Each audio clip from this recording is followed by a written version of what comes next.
பெரிய ரெஸ்டாரண்ட்ஸ்லலாம் பன்னீர் பட்டர் மசாலா சாப்பிடும்போது அதோட டேஸ்ட், டெக்ஸ்சர், கலர்னு எல்லாமே ரொம்ப சூப்பரா இருக்கும். இதே மாதிரி வீட்ல எப்படி பெர்ஃபெக்ட்டா ரெடி பண்ணுறதுன்னு பார்க்கலாமா?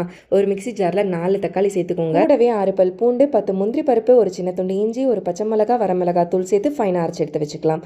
கடாயில் ஆயில் சேர்த்துட்டு கூடவே தாராளமாக பட்டர் சேர்த்து மெல்ட் ஆனதுக்கப்புறம் மஞ்சள் தூள், மிளகாத்தூள், உப்பு 3 சேர்த்து நல்லா மிக்ஸ் பண்ணிட்டு கட் பண்ணி வச்சிருக்க பன்னீர் ஆட் பண்ணி நல்லா மிக்ஸ் பண்ணிக்கோங்க. சேர்த்து ஒரு 2 மினிட்ஸ்லேயே ஸ்டவ் ஆஃப் பண்ணிடணும். ஓவர் குக் ஆகிட விடக்கூடாது. இதை சைடில் எடுத்து வச்சுட்டு எகைன் பேனில் பட்டர் ஆட் பண்ணி 2 பெரிய வெங்காயம் ஃபைனாக சாப் பண்ணி சேர்த்து இந்தளவு நல்லா வதங்கினதுக்கு அப்புறமா அரைச்சி வச்சிருந்த பேஸ்ட்டு கூடவே கொஞ்சம் தண்ணி சேர்த்து கூடவே மஞ்சள் தூள், உப்பு சேர்த்து நல்லா கலந்துட்டு ஒரு 10லிருந்து 15 நிமிஷம் எண்ணெய் பிரிஞ்சு வர வரைக்கும் குக் பண்ணிக்கோங்க. ஒரு 1/4 டம்ளர் பால் கூட 10 முந்திரி பருப்பு சேர்த்து ஃபைனாக அரைச்சி வச்சிருந்தேன். அதை உள்ளே சேர்த்துட்டு நல்லா மிக்ஸ் பண்ணிக்கோங்க. இதுக்கு பதிலாக நீங்கள் ஃப்ரெஷ் க்ரீம் கூட ஆட் பண்ணிக்கலாம். ஃப்ரை பண்ணி வச்சிருந்த பன்னீர் சேர்த்து நல்லா கலந்துட்டு ஒரு 1/4 ஸ்பூன் அளவுக்கு மட்டும் சுகர் ஆட் பண்ணிக்கோங்க. ஃபைனலாக கசூரி மேத்தி சேர்த்துட்டு கொஞ்சமாக பட்டர் ஃப்ரெஷ்ஷாக சேர்த்துட்டிங்கன்னா சூப்பரான பன்னீர் பட்டர் மசாலா ரெடி. ட்ரை பண்ணி பாருங்கள். பாய்.